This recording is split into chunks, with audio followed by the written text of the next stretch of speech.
공부하고 자고 또 아침에 5시에 일어나서요. 책상에 앉아서 공부하는 그 모습을 보면 안쓰럽지 안쓰럽고 대견도 하고.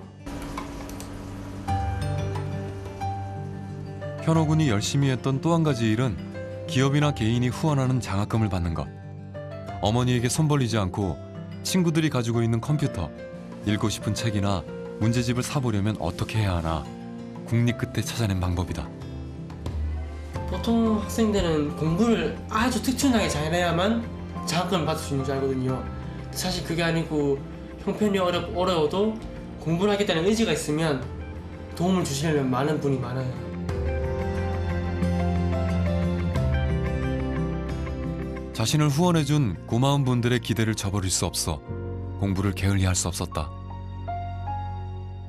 장학금 해가지고 엄마 생활비에 보태쓰라면서 많이 도와줬어요. 우리 아이가요.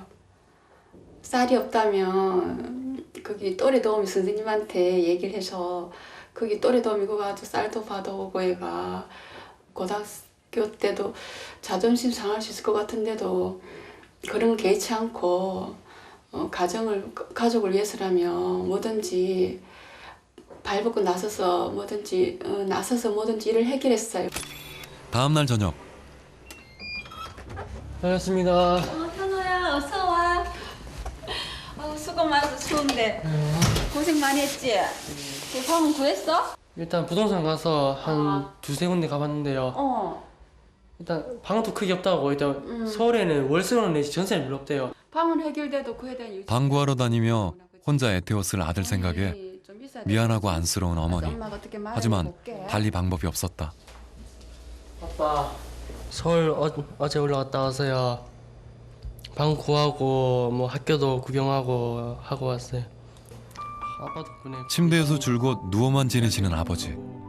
말을 알아듣긴 하지만 아빠 누군가의 도움 없이는 먹는 것도 고마워요. 움직이는 것도 혼자 할 수 없는 상태다.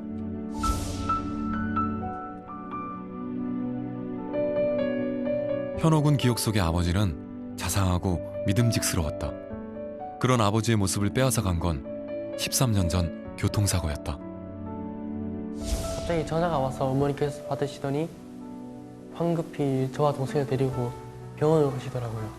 가서 보니까 아버지께서는 다치셔서 응급실에 누워 계시고, 그랬는데 저는 너무 어려서 그냥 아버지께서 다치셨구나, 이제 내일이면 다시 나으셔서 저랑 놀러 가겠지 생각했는데 그게 아니더라고요. 아버지께서 좀 많이 다치셔서 그 다음 날에도 소식이 없으시고 다음 날에도 소식이 없으셨어요. 아빠 가래 좀 뽑자. 숨쉬기 힘들까봐 하루에도 몇 번씩 수시로 가래를 빼줘야 하고 욕창이 생기지 않도록 자세도 바꿔줘야 한다. 시원하지? 그렇게 아버지의 그림자로 살아온 어머니. 좋아져야 되겠지 우리 아빠. 맞지 아빠? 자리를 잘 비울 수가 없어요. 소변줄이나 콧줄 빼는 거, 뭐 욕창이나, 그리고 말은 못하지 어디 불편한 데 없나 싶어 그 자세 하나하나에 신경 써야 되기 때문에. 아버지를 돌보느라 나가서 일도 할 수 없었고 넉넉지 못했던 가정 형편은 갈수록 어려워졌다.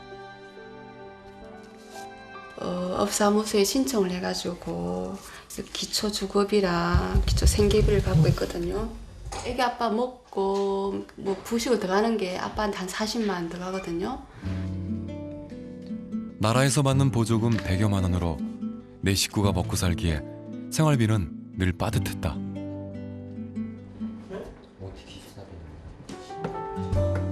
아버지가 다시 일어나리라는 희망도 점점 사라지면서 어머니는 차츰 웃음을 잃어가셨다.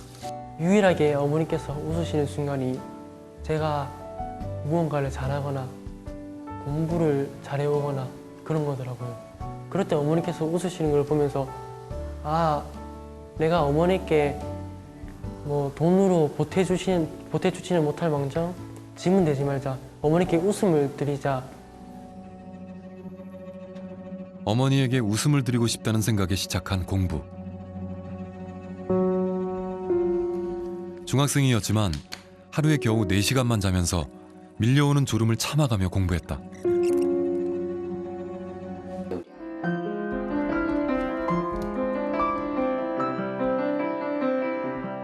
현옥우는 대학 진학을 앞두고 장학금을 쪼개 음대에 진학하고 싶어하는 동생을 위해 중고 피아노까지 사줬다. 어머니에게도 동생에게도 현옥우는 늘 든든한 가장이다. 어릴 때는 피아노를 치고 싶어도 못 치는 상황이었는데 그래서 좀 많이 아쉬웠죠. 그래도 형이 피아노를 사주고 난 뒤로부터 너무 좋아서 그 뒤로 이제 계속 피아노를 거의 매일 신나게 쳐요.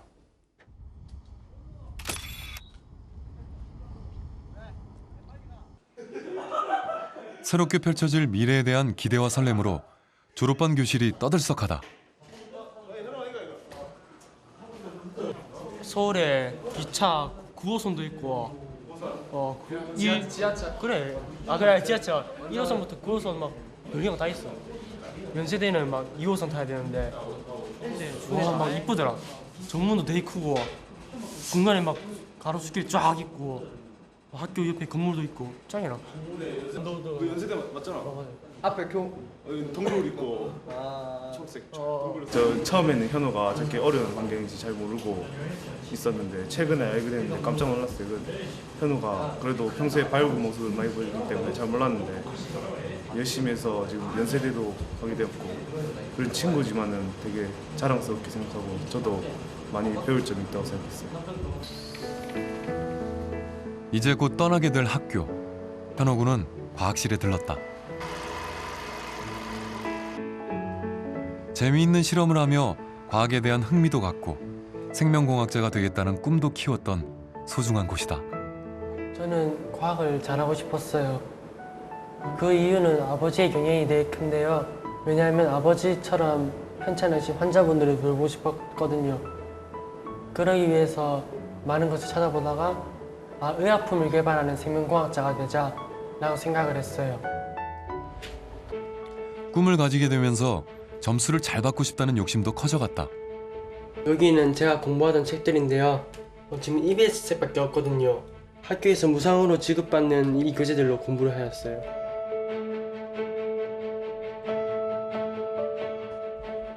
과학탐구는 개념이 중요하기에 수십 번 교재를 반복해서 읽으며 내용을 암기했다. 하지만 막상 문제를 만나면 그렇게 열심히 암기했던 내용이 잘 기억나지 않았다. 답답한 마음에 다시 펼쳐든 교재. 갑자기 그림이나 도표들이 눈에 들어왔다. 그때 무작정 암기했던 내용들이 이미 그 그림들 속에 모두 정리돼 있다는 것을 깨닫게 됐다. 그래서 할렘 건조. 다시 공부를 할 때 그림을 중심으로 공부했어요. 전에는 그림이 나오면 이 그림이 단순히 기단의 위치를 알려주는 거구나 라고 생각하고 신경 쓰지 않았어요. 오로지 시베리아 기단은 할렘 건조, 시베리아 기단은 할렘 건조, 북태평양 기단은 고온다슬, 북태평양 기단은 고온다슬 이렇게 무작정 외웠어요.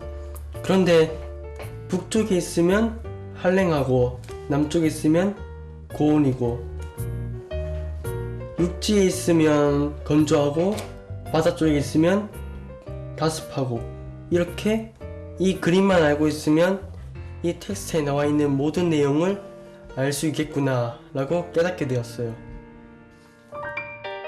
그림을 바탕으로 내용을 완벽하게 이해하고 교재에 실린 그림들을 하나씩 외우기 시작했다. 결국 책을 보지 않고도 교재에 실린 그림들을 모두 그려낼 수 있게 됐다.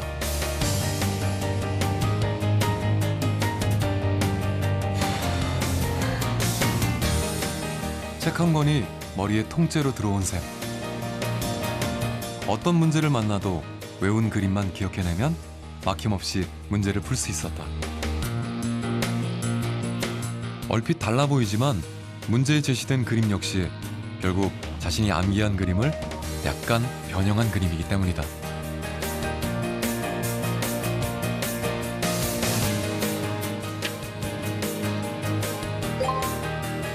대부분의 과학탐구 영역 문제에 그림이 제시되기 때문에 현호군의 이러한 공부법은 큰 효과를 볼 수 있었다. 난생 처음 과학 영역에서 1등을 받아봤어요.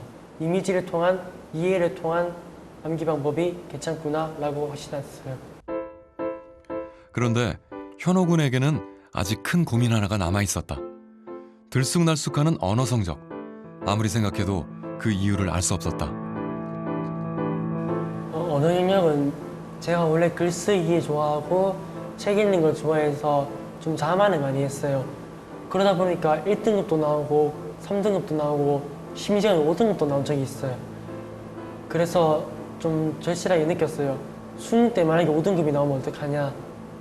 그래서 공부를 좀 이제 제대로 시작하자라는 마음을 다지게 되었어요.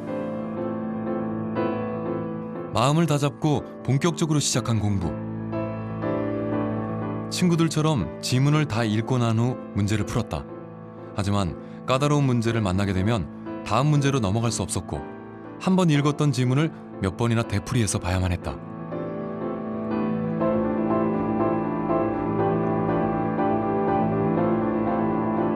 그러다 보니 주어진 시간 내에 문제를 다 풀기는 불가능했다. 문제를 푸는 속도가 느려서 시간이 오래 걸리는 것보다 더 큰 문제가 있었어요. 바로 제가 문제를 푸는 데만 초점을 맞춘 나머지 지문을 신경 쓰지 않는 거예요. 무슨 문제가 나왔는지는 기억나는데 어떤 지문이 나왔는지는 전혀 기억을 못하는 거죠. 왜냐하면 문제를 풀 때 문제에 나오는 단어가 지문에 어떻게 똑같이 나오는지만 찾았거든요. 같은 단어 찾기만 한 거죠. 공부 방법을 바꿔보기로 했다. 문제풀이는 뒤로 미루고 말을 듣고 몹시 기뻐서 그에게 지문들을 재미난 소설 읽듯 읽었다. 또 중요한 중략된 부분이 있으면 그 내용이 궁금해서 도서관에서 책을 찾아 그 전문을 모두 읽었다.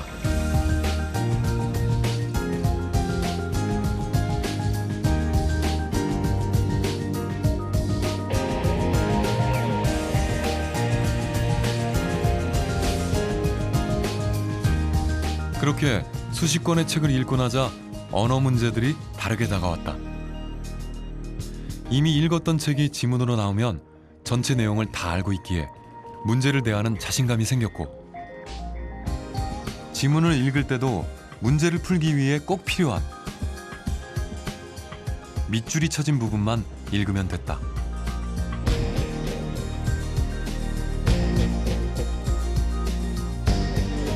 자연스레 문제를 푸는 시간도 단축됐다.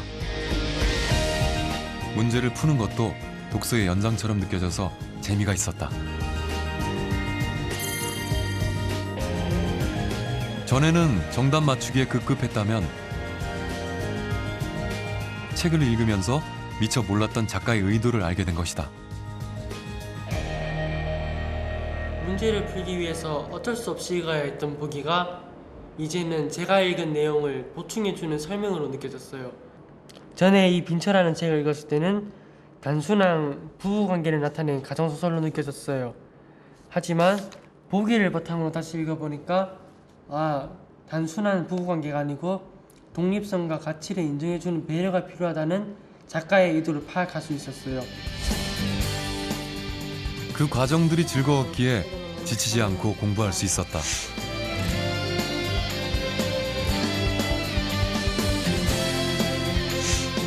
많은 독서량, 그것이 언어 영역에서 높은 점수를 얻을 수 있었던 비결이었다.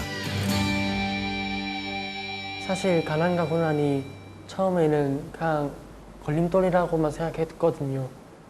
그런데 지금 와서 생각해보니까 그런 어려움이 없었다면 제가 이렇게까지 공부를 하지도 않았을 것이고요.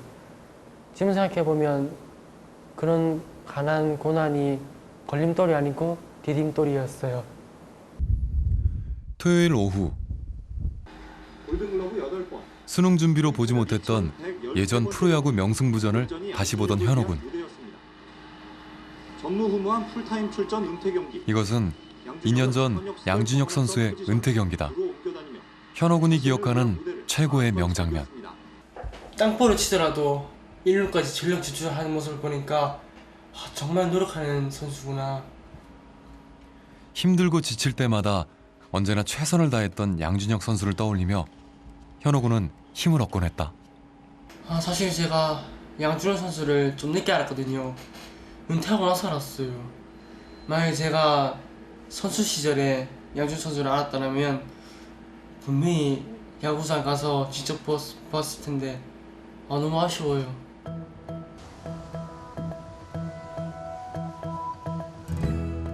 간절히 바라고 원하면 이루어진다고 했던가. 멀리 보이는 양준혁 선수. 그토록 만나고 싶었던 인생의 멘토를 만날 기회를 얻었다. 꿈에서 여기까지 왔어? 네. 야, 뭐 타고 왔어? 그거 고속버스 타고 왔어요. 고속버스 타고 왔어? 야, 반갑다. 그래. 한번 알아봐도 돼요? 그래, 맞자. 야, 그래.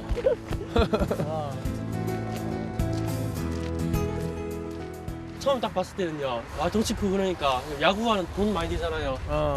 또 돈 많고 뭐 진짜 잘 먹어서 키 크고 그런 줄 알았는데요. 막상 읽어보니까 저처럼 형편이 좋지 않으셨죠. 그렇지. 야준 선수님도 가난해도 뭐 야구도 있는데 나는 뭐 공부 거의 못할까 싶어서. 그럼. 네. 이건 내 스타일인데 보니까. 그래서 뭐 몸은 나보다 예수하지만은 뭐 내보다도 더 훌륭하네. 항상 밝은 모습이지만 결코 평탄치 않았던 야구 인생이라는 걸 알기에 그 고난과 역경을 이겨낸 인생의 선배에게 묻고 싶고 듣고 싶은 것도 많았던 현호군. 만치타법을 어떻게 개발하신 거예요? 내가 2000년도에 이제 슬럼프가 왔거든. 슬럼프가 왔는데 왜 슬럼프가 왔냐면은 그때 나이가 내가 30 중반이었어. 이제 아무래도 선수로서 어떻게 보면은 근력이나 모든 게 이제 떨어질 때지. 근데 그 당시 때 내가 양쪽 어깨에 물이 찼어요. 이게 팔이 그러니까 이거 스윙을 하면은 이래밖에 안 돼. 이거밖에 안 돼. 쫙 가야 되는데 장애가 온 거야. 물을 차버려가지고 폼을 바꿨지. 근데 하다 보면 때로는 실패할 때가 더 많거든. 실패한 거 절대 버리면 안 돼. 실패할 때는 분명히 원인이 있다고. 그 원인을 분석해서 또 다음날 돼가지고 또 가지고 나가. 그럼 또 안 돼. 또 안 돼. 그럼 또 가지고 와. 또 분석을 해. 또 가지고 나가. 또 안 돼.